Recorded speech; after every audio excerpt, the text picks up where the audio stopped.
Have you ever reached the end of the month, looked at your bank account, and wondered where all your money went? You had good intentions.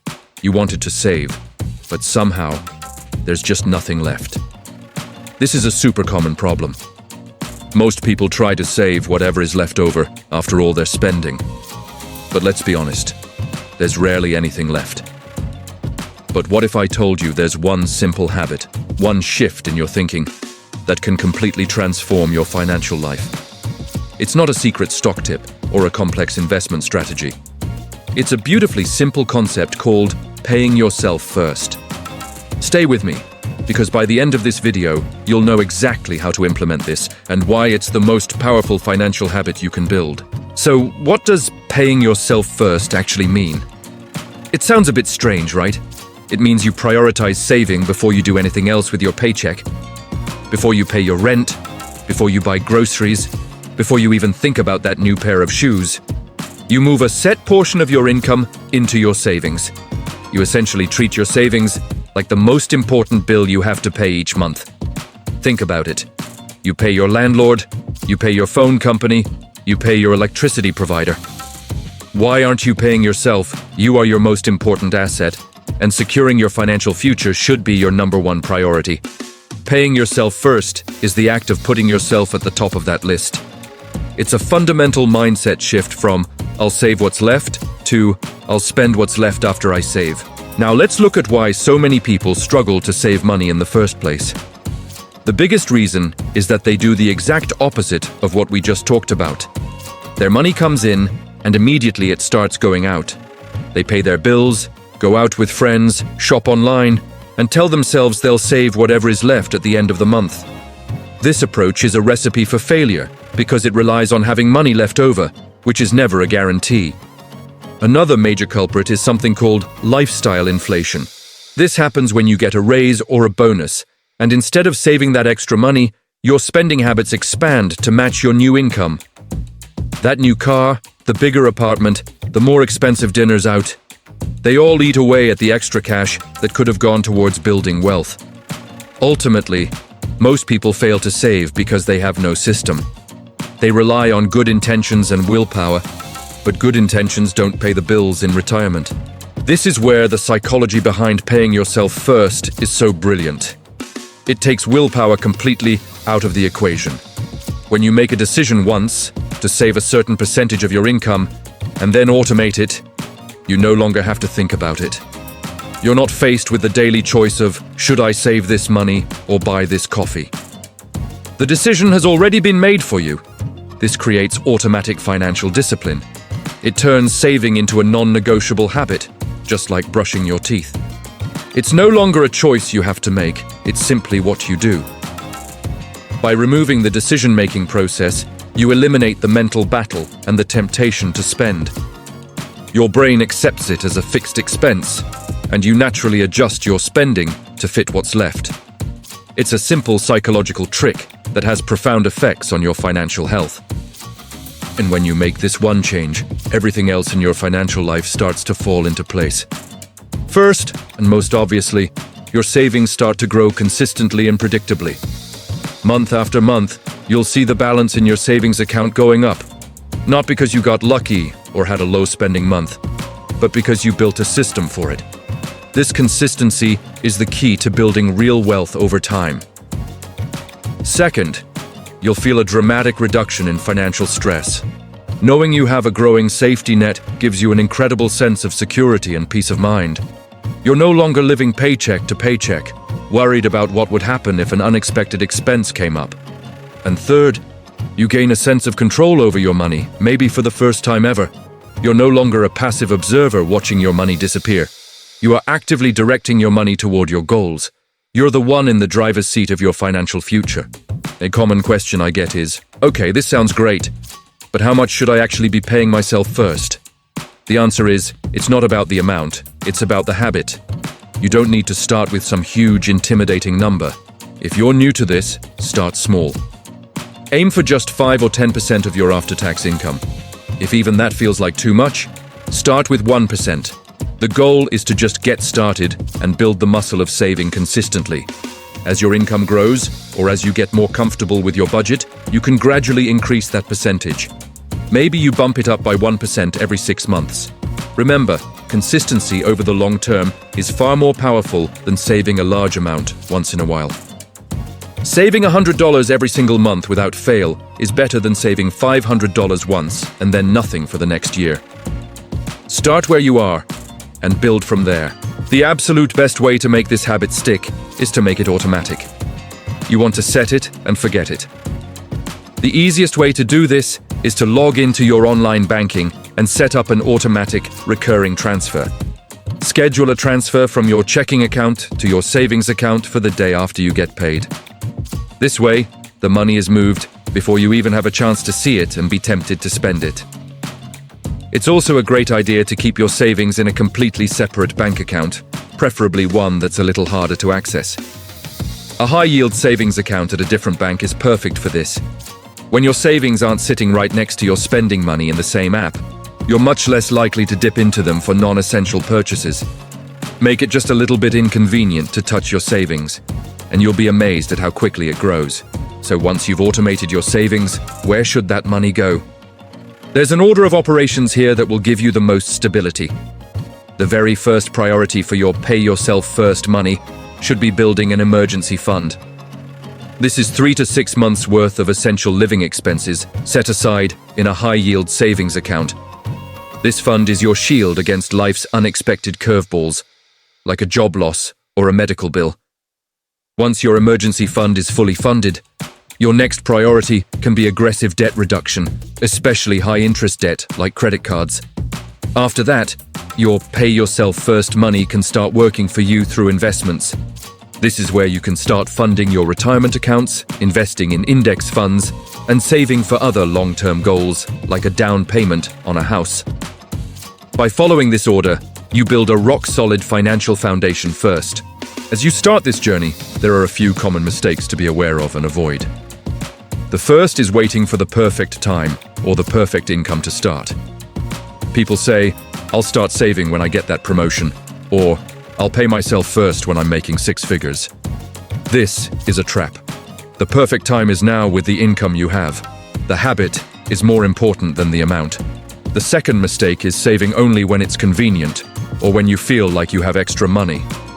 Paying yourself first is not about convenience, it's about commitment. It has to be a non-negotiable part of your budget every single time you get paid. And finally, a huge mistake is using your savings for non-emergencies. That new phone or a weekend getaway is not an emergency. Your savings account is for true emergencies and long-term goals. Protect it fiercely, and it will protect you in return. I want to leave you with this. You do not need a high income to build wealth. I know people who make a lot of money, but have nothing to show for it because they spend it all. And I know people with modest incomes who are building incredible wealth because they mastered this one habit. It all comes down to the simple, powerful act of paying yourself first. This single habit has the power to completely change your financial trajectory and give you the freedom and security you deserve. So make a commitment to yourself today. Decide on your percentage, set up that automatic transfer, and start paying yourself first, every single time. You are your greatest investment. So, how do we break this cycle? It starts with changing your mindset, and that's where the psychology behind paying yourself first is so powerful. This strategy isn't about willpower or depriving yourself. In fact, it's the opposite. It removes the need for constant decision-making and willpower, which are finite resources. When you automate your savings, you're building a system that works for you, even on days you don't feel motivated. It creates automatic discipline. The money is moved to your savings before you even have a chance to think about spending it. Over time, this transforms saving from a painful choice into an effortless habit, just like brushing your teeth. You just do it, no debate required. You're no longer fighting the temptation to spend because the money you designated for your future is already safely tucked away. This one simple habit changes absolutely everything. First and foremost, you'll see your savings grow consistently, month after month. Imagine looking at your account and seeing a steadily increasing balance, not one that fluctuates wildly. This brings an incredible sense of security and peace of mind. The constant, nagging financial stress that so many of us feel begins to fade away.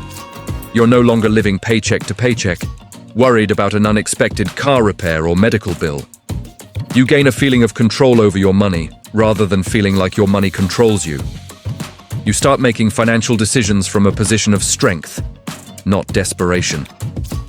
This newfound control empowers you to plan for the future with confidence, knowing you're actively building a better financial reality for yourself. It's a complete game changer. Now, a common question I get is, okay, I'm sold, but how much should I actually pay myself first? This is where people often get stuck, thinking they need to save a huge amount for it to matter. That's not true. The key is to start small and be consistent.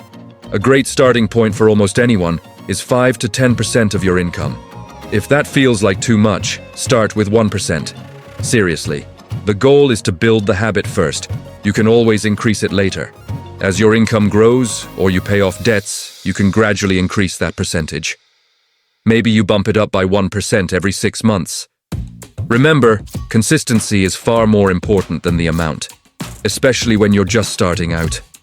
Saving $50 every single month without fail is infinitely better than trying to save $500 once and then giving up because it was too difficult. Don't let perfection be the enemy of progress. Just start. The magic ingredient that makes this whole strategy work is automation. You have to take the decision-making out of the equation. The best way to do this is by setting up automatic transfers from your checking account to your savings account. Schedule it for the day you get paid or the day after. This way, the money is gone before you even see it. It's crucial to have these accounts separate. Don't keep your main savings in your primary checking account. Why? Because it's too easy to spend. Out of sight, out of mind is the principle we're applying here. To take it a step further, consider opening a high-yield savings account at a completely different bank. This adds a little bit of friction. If it takes 2 to 3 business days to transfer money back into your checking account, you're far less likely to dip into your savings for an impulse purchase. Make it easy to save and hard to spend. So, you've automated your savings. Where should that money go first? The order is important. Your absolute first priority should be building an emergency fund. This is your financial safety net. Aim for 3 to 6 months of essential living expenses. This fund is what will protect you from going into debt when life throws you a curveball. Once your emergency fund is in a good place, you can direct your pay-yourself-first money towards high-interest debt, like credit cards. Getting rid of this debt is like giving yourself a guaranteed return on your money.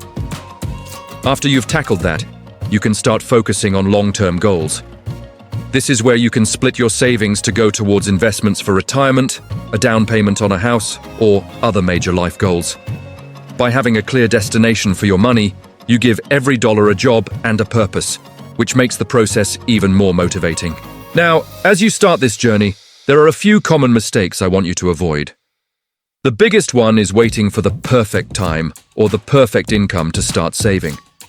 People say, "I'll start saving when I get a raise," or "I'll start when I make 6 figures." That day often never comes, or when it does, expenses have already risen to meet it. The best time to start was yesterday. The next best time is right now, with whatever income you have. Another mistake is saving only when it's convenient or when you have money left over. That's the old way of thinking that we're trying to break. Paying yourself first means it's non-negotiable. It's the first and most important bill you pay each month. Finally, avoid the temptation to use your savings for non-emergencies. That new gadget or a weekend trip is not an emergency. You have to protect your savings and respect the purpose you set for it. Creating separate savings buckets for different goals can help with this. I want to leave you with this final thought. You do not need a high income to build wealth. I know people who make a modest living, but are financially secure because they mastered this one habit. And I know people with huge incomes who are drowning in debt because they never learned to pay themselves first. It's not about how much you make, it's about how much you keep. Your financial future will be determined by the systems and habits you build today. This single habit of paying yourself first has the power to completely change your financial trajectory, reduce your stress, and give you freedom and options you never thought possible. So make that decision today. Set up that automatic transfer. Start paying yourself first, every single time. You are your greatest asset, so invest in yourself. You know that feeling at the end of the month? You look at your bank account and wonder, where did all the money go? You had every intention of saving, but somehow, after all the bills, the groceries, the little treats here and there, there's nothing left. If this sounds familiar, you're not alone. Most people try to save what's left after spending, but the problem is, there's rarely anything left. But what if I told you that one simple, almost effortless habit could completely transform your financial life? It's not a secret stock tip or a complex budgeting spreadsheet. It's a principle so powerful, yet so simple, that anyone can do it. It's called paying yourself first. And if you stick with me for the next few minutes, I'll show you exactly how this one shift in mindset can put you on the path to financial freedom, no matter how much you earn. So, what does paying yourself first actually mean? It sounds a bit strange, right? Like you're giving yourself an allowance. But it's much more profound than that. Simply put, it means you prioritize saving and investing before you pay any of your other bills or spend on anything else. The moment your paycheck hits your account, a predetermined portion of it is immediately moved into your savings or investment accounts. It's a complete reversal of the typical money flow. Instead of spending first and saving what's left, you save first and spend what's left. You treat your savings goal like it's your most important, non-negotiable bill. Think about it. You pay your rent or mortgage, your car payment, your utility bills without a second thought. Right? They're mandatory. Paying yourself first is about treating your future self with that same level of importance. You are your most important creditor. You are your biggest and most valuable asset. So why are you always the last one to get paid? Thanks for watching. If you found this helpful, hit that like button and subscribe for more tips on how to master your money. I'll see you in the next video.